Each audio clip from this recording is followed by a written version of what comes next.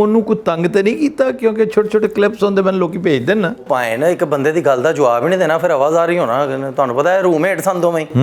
ਮੈਂ ਤੈਨੂੰ ਹਲਾਇਆ ਇੱਕ ਦੋ ਵਾਰੀ ਮੈਂ ਕਿਹਾ ਓਏ ਮੈਂ ਤੇਰੇ ਨਾਲ ਆ ਮੇਰੇ ਨਾਲ ਕੋਈ ਗੱਲਬਾਤ ਕਰ ਚੁੱਪ ਕਰਕੇ ਲੰਮਾ ਪਿਆ ਸੁੱਤਾ ਨਾਲੇ ਕਹਿਣਾ ਤੂੰ ਕਿ ਬੜੇ ਸਾਲ ਇਕੱਠੇ ਗੁਜ਼ਾਰੇ ਸਟਰਗਲੀਏ ਸੋ ਤੇ ਇਹ ਸੀ ਤੇ ਉਹ ਨਹੀਂ ਨਹੀਂ ਜਦੋਂ ਦਾ ਤੁਸੀਂ ਬੂਟਾ ਕਰਾਇਆ ਹੈ ਨਾ ਇਹ ਵਿਚਾਰਾ ਮਤਬਰ ਜਿਹਾ ਹੋ ਗਿਆ ਪ੍ਰਾਊਡ ਸਾ ਹੋ ਗਿਆ। ਹਾਂਜੀ ਤਬੀਅਤ ਹੋਰ ਹੋ ਗਈ ਈਗੋ ਦਾ ਮਸਲਾ ਵੀ ਬਣਾ ਲਿਆ ਇਹਨੇ ਆਪਣਾ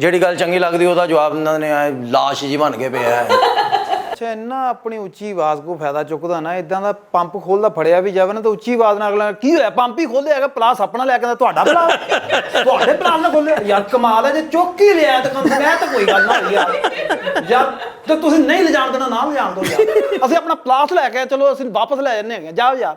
ਅੱਛਾ ਇਹਦਾ ਨਸ਼ਾ ਹੀ ਪੰਪ ਖੋਲ ਕੇ ਨਾਲ ਦੇ ਨੂੰ ਕਹਿ ਰਿਹਾ ਹੁੰਦਾ ਯਾਰ ਮੁੰਡੇ ਤੇ ਰਹਾ ਔਰ ਇਦਾਂ ਦਾ ਬੰਦਾ ਆਪਣੀ ਬਦਤਮੀਜ਼ੀ ਦੀ ਵਜ੍ਹਾ ਤੋਂ 4 ਘੰਟੇ ਪਹਿਲੇ ਚੰਡਾ ਖਾ ਲੈਂਦਾ ਦਾ ਹਾਲਾਂਕਿ 4 ਘੰਟੇ ਬਾਅਦ ਪੈਣੀਆਂ ਹੁੰਦੀਆਂ ਬਦਤਮੀਜ਼ੀ ਦੀ ਵਜ੍ਹਾ ਨਾਲ 4 ਘੰਟੇ ਪਹਿਲੇ ਖਾ ਕੇ ਨਿਆਣਿਆਂ ਨੂੰ ਕਹਿਣਾ ਜਾਓ ਬਰੂਫਨ ਦੀ ਗੋਲੀ ਲੈ ਕੇ ਵੀ ਨੀਂਦ ਆਉਂਦੇ